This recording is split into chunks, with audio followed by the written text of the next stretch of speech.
শহীদ সাইফুল ইসলাম আরিফের হত্যাকারীদের যদি যথাযোগ্য বিচার না হয়, গোটা বাংলাদেশে বিদ্রোহের আগুন ধরবে। এই ইসকন আমার ভাইকে হত্যা করবার দুঃসাহস দেখায়।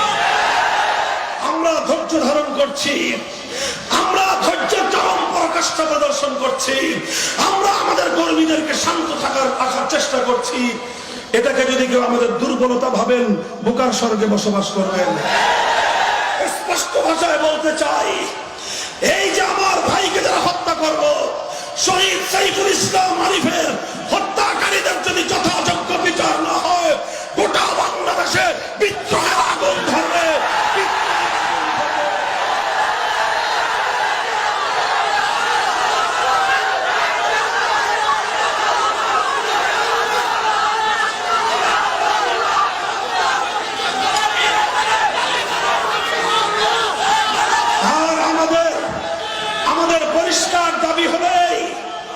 শুনেন, লক্ষ্য করে শুনেন, সংবিধান সংস্কারের জন্য দেশের বিশিষ্ট জনদের কাছ থেকে মতামত নেওয়া হচ্ছে। আলেম ওলামারা নানা ধরনের মতামত লিখিত আকারে অনেক সুন্দর করে সাহিত্যপূর্ণ ভাষায় এটাকে প্রসপেক্টাস আকারে তৈরি করে সব সাবমিট করেছে, দাখিল করেছে। এগুলো নিয়ে বুঝবার চেষ্টা করেন। আমি স্পষ্ট ভাষায় একটা কথা ওপেন মঞ্চে আলেম সমাজের পক্ষ থেকে বলতে চাই, এদেশের তাওহীদি জনতা হৃদয়ের সেই গুঞ্জরণ, শত বছরের অপ্রাপ্তির সেই বেদনার কথা আমার কণ্ঠে আগুন হিসেবে আমি ধরাতে চাই। আমি বলতে চাই, আজ বাংলাদেশের নতুন সংবিধানে একটা ধারা সংযুক্ত হতে হবে। ভাষা কি হবে, ভাষা আমি সিলেক্ট করে দিব না, কিন্তু মর্মটা আমরা স্পষ্ট বলতে চাই। মুসলমানদের দেশে সংবিধানের মধ্যে একটা ধারা থাকতে হবে। সেই ধারাটা হলো এই সংবিধানের আলোকে আল্লাহর আইনের বিরুদ্ধে, কোরআন সুন্নাহর আইনের বিরুদ্ধে যদি কোনো আইন থেকে থাকে, যদি কোনো নীতিমালা থেকে থাকে, যে কোনো বিধান থেকে থাকে, কোরআন সুন্নাহ বিরোধী যে কোনো নীতি, আইন, বিধান বাতিল বলে গণ্য হবে। সংবিধানে 90% মুসলমানদের দেশের সংবিধানে আমরা আল্লাহর সার্বভৌমত্ব কার্যকর দেখতে চাই। আমরা শিরককে উৎখাত করে তাওহীদের আলোতে মুসলমানদের সংবিধান আমরা দেখতে চাই। এটা আমরা বলতেছি, বলতে থাকবো। এটা হলো আমাদের আগস্ট বিপ্লবের পরবর্তী বাংলাদেশে আমাদের সবচেয়ে বড় দাবি। এই দাবিটা ভালোই ভালোই মানেন, আমরাও ভালো থাকবো, আপনারা ভালো থাকবেন ইনশাআল্লাহ। পরাশক্তির ভয় পেয়ে লাভ নাই, বহির শক্তির ভয় পেয়ে লাভ নাই। বহির শক্তির জুজুর ভয়ে 15টা বছর বাংলার মানুষের অধিকারকে বুটের নিচে পিষ্ট করা হয়েছে। বহির শক্তির আধিপত্যবাদের কারণে বাংলাদেশের মানুষ 15 বছর পর্যন্ত অর্থনৈতিক এবং ভোটাধিকার থেকে বঞ্চিত হয়েছে। শক্তির ইন্ধনে আমার বাংলার খেটে খাওয়া মজদুর, বাংলাদেশের প্রবাসীদের মাথার ঘাম পায়ে ফেলানো, লক্ষ লক্ষ কোটি টাকা পাচার করা হয়েছে। আমার বাংলাদেশকে ভিনদেশী প্রভুদের ইশারায় তলবিহীন ঝুড়িতে পরিণত করা হয়েছে। কাজেই বিদেশি প্রভুদেরকে আর তোয়াজ করে লাভ নাই। দেশের জনগণের অভিপ্রায়কে সম্মান দেওয়ার চেষ্টা করুন। আগস্ট বিপ্লব, কেউ বলতে পারেন হুজুর আগস্টের বিপ্লব কি ইসলামী বিপ্লব হয়েছে? আমি বলবো, যদিও আগস্টের বিপ্লবকে আমি এই মুহূর্তেই পূর্ণাঙ্গ ইসলামী বিপ্লব বলতে চাই না, তবে আমি অবশ্যই বলবো, সূর্য উদয়ের আগে যেরকম সুবহে সাদেক হয়, সুবহে সাদেকের আলো দেখলে দুনিয়ার মানুষ বুঝে যায় আর কিছুক্ষণ পরেই সূর্যের উদয় ঘটবে। 5ই আগস্টের বিপ্লব ইসলামী বিপ্লবের সূর্যোদয় হয়নি, তবে ইসলামী বিপ্লবের সূর্যোদয়ের আগে 5ই আগস্ট নতুন সুবহে জাদিদ হিসেবে আবির্ভূত হয়েছে। এখান থেকে প্রমাণিত হয়েছে, এখন শুধুমাত্র বাংলার কওমি মাদ্রাসার ছাত্র নয়, বাংলাদেশের প্রতিটি পাবলিক বিশ্ববিদ্যালয়ে আল্লাহর জমিনে আল্লাহর দ্বীন বাস্তবায়ন করার সৈনিক তৈরি হয়ে গিয়েছে। সুতরাং আমাদের এই কথা দাবি হিসেবে যদি গ্রহণযোগ্য না হয়, প্রশ্ন করতে পারেন কি করবেন? পরিষ্কার কথা বলে যাই, আল্লাহর কোরআনের রাজ কায়েম করার জন্য, আল্লাহর জমিনে আল্লাহর কোরআনের সংবিধান বাস্তবায়ন করার জন্য প্রয়োজনে আমরা যুদ্ধ করব, যুদ্ধ করব।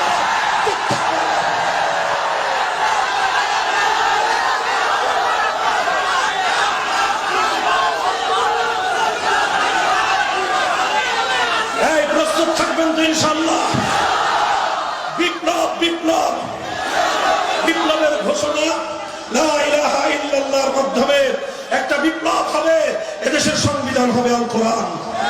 কোরআন সুন্নাহ বিরোধী কোন আইন দেশে চলতে পারবে না ইনশাআল্লাহ।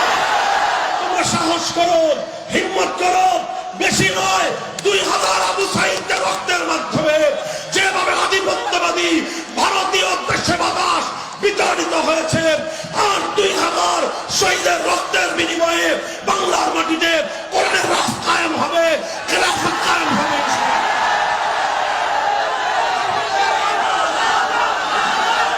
হ্যাঁ, প্রস্তুত থাকবেন তো ইনশাআল্লাহ? চোখের অস্ত্র দিয়ে আল্লাহর কাছে কান্নাকাটি করবেন, গায়ের ঘাম ঝরিয়ে মেহনত করবেন, সর্বশেষ প্রয়োজন হলে শহীদি ঈদগাহে জমায়েত হয়ে শহীদ সাইফুল ইসলাম আরিফের মতো আল্লাহর দ্বীনের জন্য অকাতরে জীবনের রক্ত কারা কারা ঢেলে দিবেন। আল্লাহ কবুল করুন, তৌফিক দান করেন।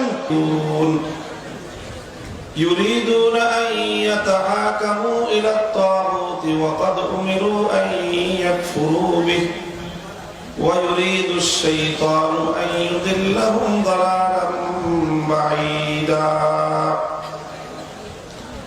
بارك الله لنا ولكم في القرآن العظيم ونفعنا وإياكم بالآيات والذكر الحكيم. اللهم صل على محمد وعلى آل محمد كما صليت على إبراهيم وعلى آل إبراهيم إنك حميد مجيد. اللهم بارك على محمد وعلى آل محمد كما باركت على إبراهيم وعلى آل إبراهيم إنك حميد مجيد. বাংলাদেশের অন্যতম শীর্ষ দ্বীনি বিদ্যাপীঠ, ঐতিহ্যের লালন কেন্দ্র জামিয়া ইসলামিয়া পটিয়ার 85তম আজিমুশান সালানা জলসার 2 দিনের প্রথম দিবসে শেষ লগনে আল্লাহ আমাদেরকে উপনীত করেছেন। হযরত উলামায়ে কেরাম, বুজুর্গানে দ্বীন, আকাবিরিনে দ্বীনের স্মৃতিধন্য এই মাজমা, আল্লাহ পাকের নেহায়াত মেহেরবানি যে তিনি আমাদেরকে এই বরকত পরশিত জামিয়ার পবিত্র অঙ্গনে একত্রিত হওয়ার তৌফিক দিয়েছেন। রব্বে কারীমের দরবারে কালিমাতুশ শুকরের হাদিয়া পেশ করে আলহামদুলিল্লাহ। মুহতারাম হাজিরিন, হযরত উলামায়ে কেরামের কাছ থেকে আপনারা অনেক কথা শুনেছেন। জামিয়া ইসলামিয়ার পটিয়ার মঞ্চে জীবনে প্রথমবারের মতো আপনাদের সাথে কিছু খেতাব করার সৌভাগ্য আমি অর্জন করলাম। এই জামিয়ায় দীর্ঘদিন ধরে যাতায়াত, আল্লামা হারুন ইসলামাবাদী রহমতুল্লাহ আলাইহির সঙ্গে আত্মীয়তার সূত্রে বহুবার এখানে যাতায়াত হয়েছে। আমরা এই জামিয়া ইসলামিয়াকে, জামিয়া পটিয়াকে আমাদের হৃদয়ে ধারণ করি এবং নিজেদের আপন প্রতিষ্ঠান হিসাবেই হৃদয়ের গহীনে এই জামিয়ার জন্য আমরা একটা পুলক এবং ভালোবাসা অনুভব করি। আল্লাহ পাক এই সকল বড় বড় আকাবিরিনদের নসল এবং খানদানকে এবং তাদের ধারাকে পরস্পর সংযুক্ত থেকে আল্লাহর দ্বীনের কার্যক্রম অব্যাহত রাখার তৌফিক দান করেন। আমি আপনাদের সম্মুখে পবিত্র কোরআনে পাকের সূরাতুন নিসার 60 নম্বর আয়াতটি তেলাওয়াত করেছি। সুদীর্ঘ আলোকপাতের সুযোগ নেই, গভীর রাত্রিতে সংক্ষিপ্ত পরিসরে বর্তমান সময়ের আমাদের জাতীয় জীবনের যে গুরুত্বপূর্ণ প্রেক্ষাপট, সেই প্রেক্ষাপটকে সামনে রেখে কিছু কথা আমি আলোচনা করব। আপনারা বিভিন্ন মাধ্যমে, বিশেষ করে যোগাযোগ মাধ্যম, সামাজিক যোগাযোগ মাধ্যমে আমাদের বক্তব্য হয়তো শোনার সুযোগ আপনাদের হয়, শুনে থাকেন, এবং আমি কি ধরনের কথা সাধারণত বলি সেটাও আপনাদের অনেকেরই জানা আছে। নানা বিষয়ে উলামায়ে কেরাম কথা বলেন। দ্বীন এবং ইসলামের প্রত্যেকটা শোবার সম্পর্কে জাতিকে সঠিক দিক নির্দেশনা দেওয়া উলামায়ে কেরামের মজমুই জিম্মাদারি। আমরা কেউ দ্বীনের এক একটা শোবা নিয়ে আমরা এক একজন কাজ করি, এক একজন কথা বলি। সেই সূত্রে তাকসিমে কার, কর্মবন্টনের যে ফিতরি নিজাম, কর্মবন্টন এবং তাকসিমে কারের যে আল্লাহ পাক রব্বুল আলামিনের সৃষ্টিগত যেই সিস্টেম, সেই ধারায় সাধারণত সমাজ এবং রাষ্ট্রের অসঙ্গতির বিষয়গুলোকে চোখে আঙ্গুল দিয়ে দেখিয়ে দেওয়াকে আমি আমার নিজের জীবনের অন্যতম ব্রত হিসেবে গ্রহণ করেছি। এবং আমি আপনাদের কাছে দোয়া চাই, যদিও এই কাজটা অনেক কঠিন কাজ, আল্লাহ পাক রব্বুল আলামিনের সাহায্যে এ পর্যন্ত করে আসছি। আগামী দিনেও আমাদের বড়দের তত্ত্বাবধানে, তাদের দিক নির্দেশনায় এ দায়িত্ব যেন সুচারুরূপে আঞ্জাম দিয়ে যেতে পারি। আল্লাহ যেন আমাকে হকের পথে অটল এবং অবিচল রাখেন।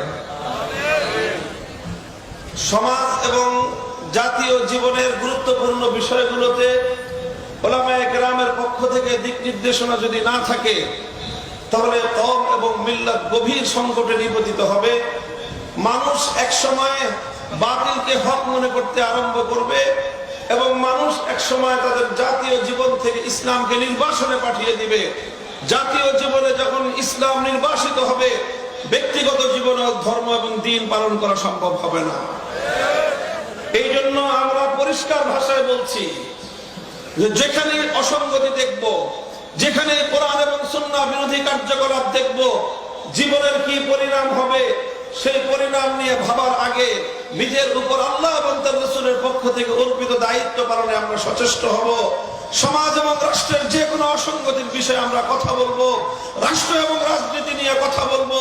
অন্যায় এবং অবিচার দেখলে প্রতিবাদ আমরা করবই। কোরআন সুন্নাহ বিরোধী কার্যকলাপ হলে জীবনের পরিণাম কি হবে ভাববার সুযোগ আমাদের নাই। সে বিষয়ে অন্যায়ের প্রতিবাদ করাই আমাদের জিম্মেদারি।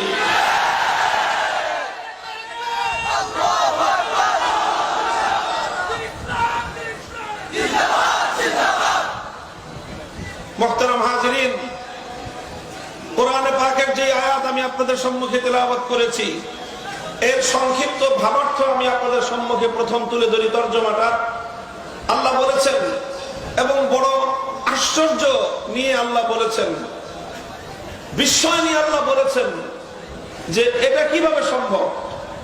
আল্লাহ বলেন যে আলাম তারা ইলাল্লাযীনা ইয়াজুমুনা আন্নাহুম আমানু বিমা উনজিলা ইলাইকা ওয়া মা উনজিলা মিন ক্বাবলিকা ইউরিদুনা আন ইয়াতাহাকামু ইলাত তাগুত। আল্লাহ বলেন যে দেখো, আশ্চর্যজনক একটা বিষয়, কিছু মানুষ এমন আছে যারা নিজেদেরকে ঈমানদার বলে পরিচয় দেয়, দাবি করে যে তারা নাকি ঈমানদার, অথচ নিজেরা নিজেদেরকে ঈমানদার বলে দাবি করার পরেও ইউরিদুনা আন ইয়াতাহাকামু ইলাত তাগুত, তারা তাগুতের কাছে বিচার চায়, তারা তাগুতের কাছে সিদ্ধান্ত চায়, তারা তাগুতের কাছে ফয়সালা চায়। আল্লাহর কোরআনের এই আয়াতের মর্ম এবং ভঙ্গি হলো এই যে যারা আল্লাহর উপর ঈমানদার হতে পারে তারা কোনোদিন তাগুতের সিদ্ধান্ত মানতে পারে না। একজন মানুষ আল্লাহর উপরেও ঈমানদার হবে, তাগুতের সিদ্ধান্ত মানবে, আল্লাহর উপর বিশ্বাসী হবে, তাগুতকে মেনে নিবে। আলো আর অন্ধকার যেমন একত্রিত হতে পারে না, রাত আর দিন যেমন একত্রিত হতে পারে না, আল্লাহর উপর একত্ববাদে বিশ্বাসী ঈমানদার কোশ্চিন কালেও তাগুতকে মেনে নিতে পারে না। এটাই কোরআনের এই আয়াতের অর্থ। শুধু এই আয়াত নয়, কোরআনে পাকের সূরাতুল বাকারা আরো বিভিন্ন জায়গায়, অনেক জায়গায় একই মর্ম আল্লাহ পাক রব্বুল আলামিন বিভিন্ন আঙ্গিকে বর্ণনা করেছেন। আল্লাহ বলেছেন, قد تبين الرشد من الغي فمن يكفر بالطاغوت ويؤمن بالله فقد استمسك بالعروة الوثقى। تبين الرشد من الغي, সত্য এবং মিথ্যা স্পষ্ট, হক এবং বাতিল স্পষ্ট, সঠিক পথ এবং ভুল পথ স্পষ্ট। فمن يكفر بالطاغوت ويؤمن بالله, যে তাগুতকে অস্বীকার করবে আর আল্লাহর উপর ঈমান আনবে সেই সরল এবং সঠিক পথকে ধারণ করলো। অর্থাৎ আল্লাহর উপরে ঈমান তখনই গ্রহণযোগ্য হবে একজন মানুষ তাগুতকে যখন অস্বীকার করবে।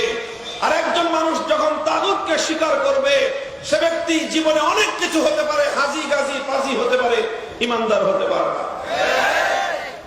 কোরআন পরিষ্কার বলেছে, আল্লাযীনা আমানু ইউকাতিলুনা ফী সাবিলিল্লাহ ওয়াল্লাযীনা কাফারু ইউকাতিলুনা ফি সাবিলিত তাগুত, যারা ঈমানদার তারা লড়াই করে আল্লাহর পথে, যারা কাফের মুশরিক বেঈমান তারা লড়াই করে তাগুতের পথে। আল্লাহর পথ ভিন্ন, তাগুতের পথ ভিন্ন। ঈমানদারের কাজ আল্লাহর পথে লড়াই করা, বেঈমানের কাজ তাগুতের পথে লড়াই করা। হক আর বাতিলের লড়াই চিরন্তন লড়াই, হক আর বাতিলের দ্বন্দ্ব চিরন্তন দ্বন্দ্ব। ঈমানদারকে কুফরের বিরুদ্ধে লড়তেই হবে, লড়তে লড়তে জীবন দিতে হবে, জীবন দিতে হবে। তবু তাগুতের সামনে, বেঈমানের সামনে, কুফরের সামনে মাথা নত করবার সুযোগ না।